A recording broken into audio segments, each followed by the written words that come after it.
Բաքվից հայտարարել են, որ Հայաստանի հետ խաղաղության պայմանագրի տեքստի բանակցությունները ավարտվել են։ Ադրբեջանի արտգործնախարար Ceyhun Bayramova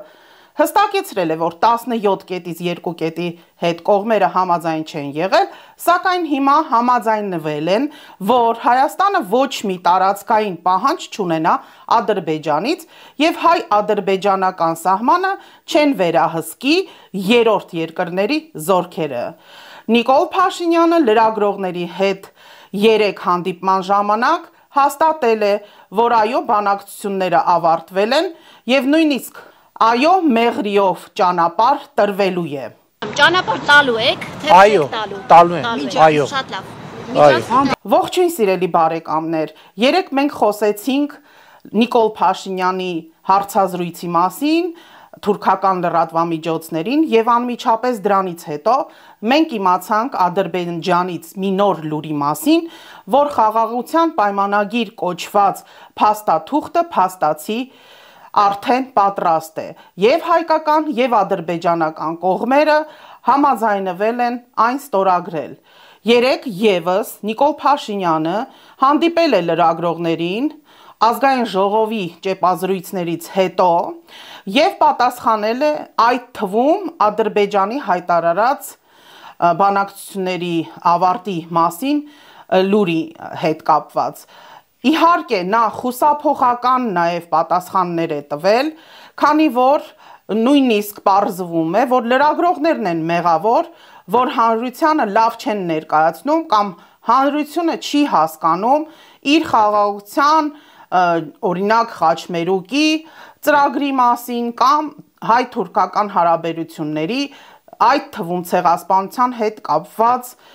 իր տեսլականները եւ իր ծրագրերը, քանի որ նույն կերպ նա ասում է, որ քաղաքացիական պայմանագիր կուսակցության անդամները եւս կարող է իր հետ համաձայն չլինեն, բայց դա տևական ժամանակվա համար կապահովի Հայաստանի Հանրապետության լինելիությունը։ Ամեն դեպքում ես գտա, որ պետք է մենք ձեզ հետ, սիրելի բարեկամներ, նաև ինչքան էլ որ դուք չցանկանաք Նիկոլ Փաշինյանի ձայնը լսել, հասկանալ, թե ինչի մասին են խոսել, նախ թուրք լրագրողների հետ, որովհետև անցած անգամ ես նշեցի, որ թեկուզ պետական բյուջեից են թուրք լրագրողները Հայաստան եկել եւ 3 օր այստեղ մնացել եւ շեշտադրումը դրվել է, որ հայ-թուրքական մարգարայի սահմանակետը արդեն կարող է բաց լինել, քանի որ այնտեղ վերանորոգվել է մաքսային կետը, բայց ամեն դեպքում ոչ մի տեղեկություն եւ այդ հարցազրույցից ոչ մի պաշտոնական էջում վարչապետի չկար։ Հիմա դրել է Նիկոլ Փաշինյանը եւ YouTube-յան էջում ձայնային կա եւ Հայաստանի Հանրապետության վարչապետի էջում։ Ես ցանկանում եմ, որ դուք հասկանաք, թե ինչի մասին է խոսքը գնացել եւ կետերով մոտավորապես նշել եմ 7 կետ, որ ինքը հարց ու պատասխանի ժամանակ ասել է եւ ուզում եմ նաեւ շեշտադրեմ, որ թուրք լրագրողներից զարմանալի է, հենց իրենք էին զարմանում, թե Նիկոլ Փաշինյանը հատկապես դրսում ինչու է խոսում ցեղասպանության պատմության հետ կապված վիճելի, բաներ։ Ուրեմն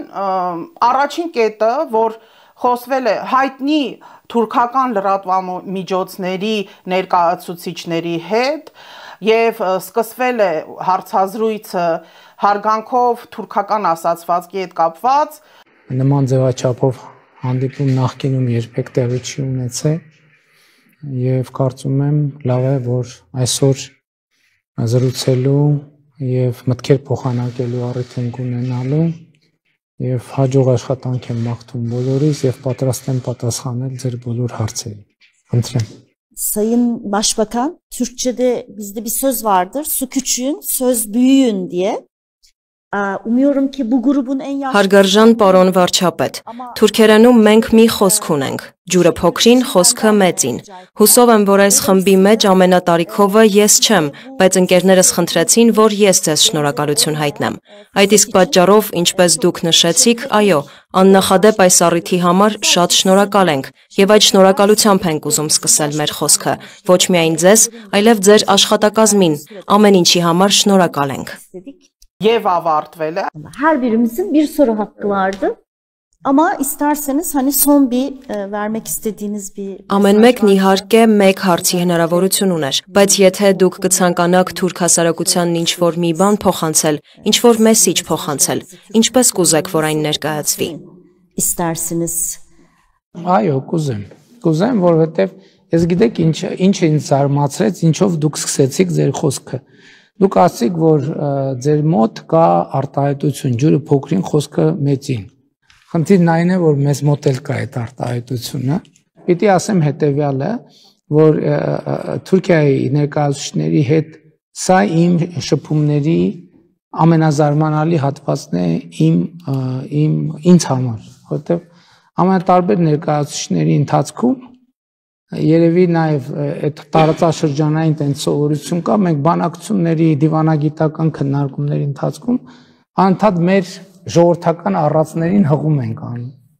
Արդեն չչափազանցնեմ, երևի գոնե 3-4 դեպք եղել է, երբ Թուրքիայի ներկայացուցիչները հետ զրույցում կամ ես եմ ասել եմ, որ Հայաստանում այսպիսի առած կա եւ մեջբերում եմ արել եւ Թուրքիայի զրուցակից ասել է, գիտեք ինչ, մեր մոտ էլ տենց ասացված կա, այսինքն տրամաբանական սկիզբ եւ ավարտ է հարցազրույցը ունեցել մոտ 1 ժամից ավել, որը դուք կարող եք ամբողջական տեսնել, ես այստեղ հղումը կդնեմ իմ վիդեոյի տակ, գուցե դուք ուզենաք ամբողջականը ծանոթանալ։ Եվ առաջին հարցերից մեկը Նիկոլ Փաշինյանը եւ Հայաստանի Հանրապետության դիվանագիտական նախարարական կազմը հաստատել է ուրեմն թուրք լրագրողի հարցին, որ անընդմեջ ու անմիջական կապի մեջ են Թուրքիայի ղեկավարության հետ։ Նա ասել է, որ անձամբ կարևորում է այլևս ոչ թե միջնորդներ կան երրորդ երկրներից հայ-թուրքական հարաբերություններում, այլ հենց անմիջապես Էրդողանի հետ հանդիպումներ են լինում եւ գուցե նաեւ հեռախոսազրույցներ։ Երկրորդը, որ այս հարցազրույցից ուզեցի նշել, դա որ Փաշինյանը ցեղասպանության ճանաչման հարցը անվանել է պատմական կոնֆրոնտացիա, որը խանգարում է իրեն Թուրքիայի հետ խաղաղ համագործակցել։ Նա թռուցիկ ասում է դա պատմական իրողություն է, բայց խանգարող հանգամանք է համարում եւ թուրք լրագրողը զարմանք է արտահայտում, որ Փաշինյանը տարբեր երկրներում հանդես է գալիս հայկական պատմության ընկալման քննադատությամբ եւ հարցնում է, թե հայոց Եղեռնի ճանաչման գործընթացի թեմային ուշադրություն դարձնելու պատճառներն է ուզում իմանալ, որ անդրադառնա հենց Նիկոլ Փաշինյանը այդ թեմաներին եւ թե այստեղի ձեր քաղաքացիների թեսփյուրքի շրջանակներում ինչի եք փորձում հասնել դրանով։ Ես ցիտում եմ թուրք լրագրողի հարցը, որ դուք պատկերացնեք, որ թուրքերն են զարմանում, թե ինչ է ուզում Փաշինյանը դրանով ասել։ Երրորդ կետը այդ հարցազրույցից, որը կարևորել եմ, դա Փաշինյանը համարում է, որ կատարել է իր մասով 2020 թվականին ինչ որ հեռուստահարցազրույցի ժամանակ տված խոստումը առ այն, որ Թուրքիան սպառնալիք չի լինի Հայաստանին, այսինքն նա ամեն բան կանի իր կողմից։ Չորրորդը Փաշինյանը հայտարարում է թուրք լրագրողների մոտ, որ Նյու Յորքում իր հանդիպումը Թուրքիայի նախագահի հետ ամենաշատ տարածումն է գտել Facebook-յան եւ իր այլ սոցիալական ցանցերի օգտատերերի շրջանում։ Նա ասել է, թե Թուրքիայի ղեկավարի հետ կարճ տեսանյութերը ամենաշատ դիտումներն ու ամենաշատ հավանումներն են ստացել։ Այսինքն ուրիշ բանով ինքը իր գլուխը չէր կարող գովել։ Հինգերորդը, որ Փաշինյանը խուսափում է Ադրբեջանի մասով հստակ պատասխանել թուրք լրագրողների հարցերին, առայն որ հայ-թուրքական հարաբերությունների հաստատման խոչընդոտը, թեկուզ Արցախի հարցը չկա, բայց մնում է հենց Ադրբեջանը։ Եվ 6-րդ կետը Փաշինյանը խոստովանում է, որ Հայաստանի տարածքով երկաթուղային նոր ճանապարհներ բարդ է ռելիեֆային պայմաններում մեր կառուցել եւ Ադրբեջանին հաստատում է, որ Մեղրիով դեպի Նախիջևան, հետո Թուրքիա ճանապարհ տալու է, սակայն Իրանի հանգամանքն է նշում, որ այսպես լղոզված ձևով, որ Իրանը իր տարածքով է ճանապարհ տալիս, միայն թե ոչ մի սահմաններ Հայաստանի կողմից չփոխվեն, այսինքն այնուամենայնիվ դրանից հետո լրագրողների հետ հանդիպմանը հենց այս կետով նա եւս բացատրություն է տալիս, որը ես հիմա կդնեմ, ուղղակի ընթերցեմ նաեւ 7-րդ կետը, որ Փաշինյանը Ադրբեջանի հետ խաղաղության գործընթացի պիոներ համարում է ուշադրություն Հայաստանը եւ Ադրբեջանը ըստ էության պայմանավորվել են, որ ճանաչում են 1991 թվականի Ալմա-Աթայի հռչակագրի հիման վրա միմյանց տարածքային ամբողջականությունը եւ ինքնիշխանությունը։ Այսինքն Փաշինյանը այդ փուչիկ հռչակագիրն է նորից մեջբերում, որպիսի հատկապես ներքին, այսպես ասած, շուկայի համար մեզ հայերիս, հայաստանցիներին որոնք երևի դեռ միջև հիմա 7 տարվա մեջ չեն հասկացել, թե ով է եւ ինչ է անում Նիկոլ Փաշինյանը, իբրև թե այդ հռչակագրով կարելի է սահմաններ գծել։ Իրականում ուշադրություն, Ալմա-Աթայի հռչակագիրը ընդամենը ԽՍՀՄ փլուզման եւ ԱՊՀ ձևավորման արձանագրելու մասին է։ Այնտեղ ոչ մի տարածքային հստակեցում կամ որևիցե բան չկա եւ հետո այնտեղ չկար Ադրբեջանը, քանիցս ես ասել եմ, բայց ինչպես փորձն է ցույց տալիս, մենք անընդհատ կրկնում ենք, անընդհատ ինչ որ մարդիկ գտնվում են, որոնք Նիկոլ Փաշինյանի եւ Աննա Հակոբյանի լափամանից են օգտվում, այդ բառը իմ բառը չէ, այլ նույն Նիկոլ Փաշինյանի, Աննա Հակոբյանի եւ հայկական ժամանակի սիրելի տերմինոլոգիան է, դրա համար իմ սիրելի դիտողներ, ուզում եմ, որպիսի այս շեշտադրումը հասկանաք, ինչպիսի բլոգերներ կամ չգիտեմ գրչակներ կան, դեղցանիկներ կան, որոնք անընդհատ ասում են Ալմա-Աթայի հռչակագիրը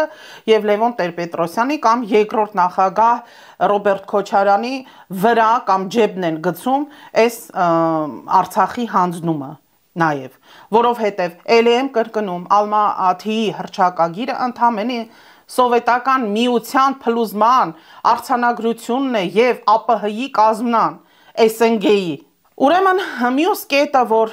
ուզում եմ ասել մինչ մի քանի դրվագ լրագրողների հետ հանդիպումից Նիկոլ Փաշինյանի հետ ասելը, որ անընդհատ խոսում են ինչ որ տարածքների մասին, որ իբրև թե Հայաստանի Հանրապետությունը այդ խաղաղության պայմանագրով կունենա իր սահմանները եւ այդ սահմանները իբր 29000 եւ մի քանի 100 մետր են, մարդ չի հասկանում, որ քարտեզով են նրան գծել, որովհետև կրկնում եմ, եթե Պրահայում Ադրբեջանի նախագահի Ալիևի հետ հանդիպումից հետո Նիկոլ Փաշինյանը հայտարարեց Արցախը Ադրբեջանի կազմում, հետո ասեց, որ փրկում է Հայաստանը, ինչպես եւ 2020 թվականին մի քանի տարբեր թվերով թե 20000, հետո 25000, հետո 30-35000 զինվորական է փրկում, դրա համար է Արցախից հանում հայկական զորքերը, այստեղ նույն կերպ ասում է Հայաստանի Հանրապետության սահմաններն են փրկում եւ այն մակետը, որ դուք այս վերջին շրջանում տեսնում եք եւ փոքրիկ բուկլետի նման խաղաղության խաչմերուկի իր առաջարկը, որը ի դեպ թուրքական լրագրողների մոդել է այն ցույց տալիս, հենց իր արտգործնախարար Արարատ Միրզոյանը, որին մենք շատ դեպքերում քննադատում ենք եւ փնովում ենք, հենց այսօր, ընթերցում եմ, հաստատել է, որ ջերմուկը վերահսկվում է ադրբեջանական զորքերի կողմից։ Դե եւ նա խոսել է վերադարձի մասին, ջերմուկի վերադարձի մասին, ուրեմն Հայաստանի Հանրապետության պատկանող որոշ տարածքներ այժմ ադրբեջանական ուժերի վերահսկողության տակ են, այդ թվում ջերմուկը,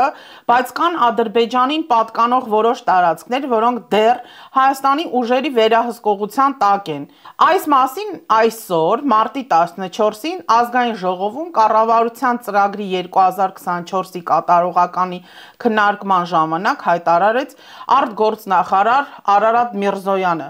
Ցավալի է, բայց նորից պետքա հիշեցնեմ եւ այդ թվում 3 երբ որ Գործ Առուկյանի հետ կապված ասացի, նայել է հին իշխանության Սերժ Սարգսյանի կադրերից, հիմա ասեմ, որ օրինակ ինձ հետ կոնկրետ երբ որ Իլհամ Ալիևը եկել էր իր կնոջ իր ընտանիքի հետ սոսիների պուրակ ներքին հատ սև լճեր եւ այդ ամենը նկարում է եւ առաջիններից մեկը ցույց եմ տվել, երևի նույնիսկ եզակիներից եմ եղել, որ անանցանելի այդ թվում թշնամու տարածքում եմ եղել, այդ ամենը ներկայացրել եմ նույնիսկ իմ YouTube-յան ալիքում կա, ուրեմն հիշեցնեմ, տեսեք Արարատ Միրզոյանը ինչ է ասում եւ ինչ էր ասում դեռևս 24 թվականին, ես դեռ 21, 22, 23 թվականի առաջ խաղացումների մասին չեմ ասում Ադրբեջանի, ուրեմն Տարոն Չախոյանը, որը այն ժամանակ ուրեմն վարչապետի ապարատի ղեկավարի փոխղեկավարն է եղել, նա հերքել է, որ որոշակի տարածքներ մոտ, եթե չեմ սխալվում, 300 կիլոմետր, քառակուսի կիլոմետր, եւ այն պահին մենք դուրս էինք գրել, ես այդ թվում, որ Ադրբեջանը օկուպացրել է 2 քառակուսի կիլոմետր տեղ գյուղից, Կուտականից 5, Սոտքից 4, Նորաբակից 11, Վերին Շորժայից 47, Ջերմուկից 64, ես ուղղակի զարմանում եմ եւ էմոցիաներս փորձում եմ պահել, այսօր եթե Արարատ Միրզոյանը ասում է այո, վերահսկողության տակ են Ադրբեջանի, նույն Ջերմուկի զարգացման կենտրոնի որոշ ակտիվիստներ հերքում էին եկեք հանգստացեք Ջերմուկում, հա գանք էլի հանգստանանք, ամենուր եք գանք հանգստանանք, բայց ինչքան կարող է հայ ժողովուրդը գնա կամ տեղի բնակիչ անընդհատ պահի ունենալով պետություն, հերոս հարկատու, բայց պարզվում է հերոս հարկատուներով միայն մենք գումար ենք տալիս, որպեսզի թուրք լրագրողներ բերեն կամ երևի շուտով նաև ադրբեջանական լրագրողներ։ Ուղղակի չգիտեմ այդ ցուցակը Նիկոլ Փաշինյանն է կազմելու, թե Ալիևն է կազմելու։ Շարունակեմ, որ այն ժամանակ Ջերմուկից բացի Սառնանկունքի 19 քառակուսի կիլոմետր Իշխանասարի, որտեղ էլ եմ ասում նկարահանումները կարող եք իմ վիդեոյում տեսնել, ներկայացրել եմ, որ եկել են առաջ եւ թշնամու զորքերն եմ ցույց տվել, հետո Սև լիճը 30 կիլոմետր ներքին հանտնել, դե ասացի 27 կիլոմետր, ընդհանուր 215 քառակուսի կիլոմետր է այն ժամանակ եղել այդ տարածքները եւ այսօր երբ լրագրողների հետ հանդիպումը, այսինքն 3 հանդիպումն է եղել Նիկոլ Փաշինյանի հետ, լրագրողները շատ հարգալից, ինչպես որ իրենք թուրք լրագրողների հետ կապված ցուցադրում են, որ ինչքան հարգալից են մեր վարչապետի նկատմամբ, այստեղ մեր լրագրողները, իմ կոլեգաները, երիտասարդ իհարկե լրագրողները հարցեր են տալիս, ասում են պարզաբանումներ ենք խնդրում, այդ խաղաղության պայմանագրի կետերը երբեք տեքստը հրապարակելու։ Նիկոլ Փաշինյանը, ինչպես միշտ, նավարկելով ասում է. Այո, տեքստը չի կարդացել հանրությունը, բայց չեն կարող ասել, որ բովանդակությանը ծանոթ չէ, որովհետև ըստ էության հոդված դրույթ վերջին 4 տարիներին 4 տարի է արդեն, որ բանակցում ենք տեքստի շուրջ, ըստ էության հայտնի է։ Ասեք երկու կետերը, որ համաձայնեցվեցին, դրանք որոնք են։ Երկու հոդվածներից մեկը վերաբերվում էր, որը ես նախորդ անգամ մեր զրույցում ասացի, մեկը վերաբերում էր սահմանի երկայնքով երրորդ երկրների ուժեր չտեղակայելու վերաբերյալ հարցին, մյուսը միջազգային ատյաններից փոխադարձաբար հայցերը ետ վերադարձնելու եւ միմյանց նկատմամբ գործողություններ չիրականացնելու։ Պարոն Փաշինյան, դուք բացառում եք, որ որևիցե փուլում մեղրիով ճանապարհ միջանցք որևէ տարածք եք տրամադրելու Ալիևին, Բաքվին։ Ես ընդամենը 2 օր առաջ, թե գուցե 3 լավ վերջերս այդ թեմայով հոդված եմ գրել, մանրամասն Հիմա ասեք, բացառում եք, թե չեք բացառում։ Ես ասել եմ, որ Հայաստանի Հանրապետության մոտեցումը խաղաղության խաչմերուկ նախագիծն է եւ այն ինչ տեղավորվում է խաղաղության խաչմերուկ նախագծի մեջ, մենք իհարկե պատրաստ ենք իրագործել։ Ճանապարհների միջանցք են ուզում։ Դուք ես էլի եմ ասում, կներեք, ես այ հատուկ ես գրավոր տեքստ եմ գրել, որպեսզի բանավոր տեքստերը վերաձևակերպվեն, չդառնան այլ վերնագրեր։ Այդ տեքստը հրապարակային է, ցանկացած կտոր կարող եք մեջ բերել։ Հիմա ասեք, բացառում եք, թե չեք բացառում։ Ես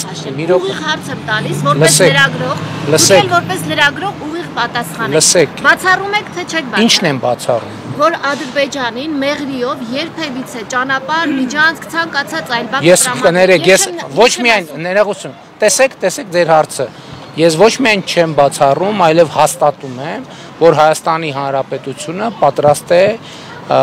հաղորդակցությունները, տրանսպորտային եւ տնտեսական հաղորդումները ապաշրջափակել, այդ թվում Ադրբեջանի արևմտյան շրջանների եւ Նախիջևանի ինքնավար հանրապետության միջև Հայաստանի Հանրապետության ինքնիշխանության, իրավազորության, տարածքային ամբողջականության շրջանակներում եւ դա հստակ ձևակերպել են բազմիցս, այդ թվում նախորդ շաբաթ ներողություն, մի րոպե, կներեք, մի րոպե սպասեք, դուք տվեցիք ձեր հարցը։ Բայց չեք ասում իմ հարցի պատասխանը։ Որովհետև ձեր հարցի պատասխանը շատ հստակ ես ձևակերպում եմ։ Շատ հստակ չեմ հասկանում։ Այ դա ձեր վերնագրերից երևում է, որ դուք չեք հասկանում։ Ես վստահ չեմ, որ կարող է ճանապարհների ապաշրջափակումից, պարոն Փաշինյան, ես հարցնում եմ, ճանապարհ տալու եք, թե չեք տալու եմ, այո։ Շատ լավ։ Անընդհատ լրագրողը ասում է. խնդրում եմ ասեք, մեղրիով ճանապարհ տալու եք, թե չեք տալու։ Նիկոլ Փաշինյանը ասում է, գիտեք, հատուկ ձեր համար գրավոր գրել եմ, որպեսզի իմ բանավոր տեքստերը չխեղեք ու հատվածներ չվերցնենք, տարատեսակ մեկնաբանություններ չլինեն, անդադ ինչ որ հղումներ է կատարում, այստեղ գրել եմ, այնտեղ գրել եմ, կներեք, ես դուք կարող է ոչ Facebook-յան էջ ենք նայում կամ կայքեր չենք նայում, հեռուստացույց չենք նայում։ Եվ լրագրողը ճիշտ է վրդովում, ասում է, այստեղ ենք, հենց հիմա, ասեք, տալու եք, թե չեք տալու։ Ինչ ասես, անդադ գիտեք, մենք կրկնում ենք, ինչ ասեց, ինչ չասեց, հետո նա արդարանում է իբրև իր խոսքերը սխալ ինտերպրետացիաներ են ունենում, սխալ մեկնաբանություններ են ունենում։ Չնայած թեմաները շատ էին, բայց կարևոր թեմաները այն էր, որ Բաքուն հայտարարել էր, որ խաղաղության պայմանագրի շուրջ ամեն ինչ համաձայնացրել են, մնում է օրը եւ տեղը որոշեն։ Սիրելի բարեկամներ, մի բան հստակեցնեմ, ճիշտ է, 7 տարվա մեջ շատ մարդկանց աչքեր բացվեցին, թեպետ ցավով պետք է ասեմ, բացի այն, որ մենք հազարներով կոտորվեցինք, Արցախ կորցրեցինք եւ մոտ քառորդ մասը Հայաստանի օկուպացվեց Ադրբեջանի կողմից։ Ցավոք սրտի պետք է արձանագրենք, որ տներ, ընտանիքներ, ընկերություն կործանվեց, այդ թվում նաև այդ քաղաքական խուժանության պատճառով, որ ինչ որ մեկը իրենց ուղեղը մցրեց, որ իր հարազատ ընկերոջ հետ կարելի է քաղաքական հողի վրա թշնամանալ, ատել, նույնիսկ բարեկամները։ Եվ այս 7 տարվա մեջ, եթե ինչ որ մեկի աչքերը բացվեց, կարելի է նաև ուղղակի հիշել, որ չգիտես, այդ խաղաղության պայմանագիրը կստորագրվի կամ Ադրբեջանը վերջնական կստորագրի, թե չի ստորագրի։ Կապրենք, կտեսնենք, եթե իհարկե ապրենք։ Ստեսություն, կհանդիպենք։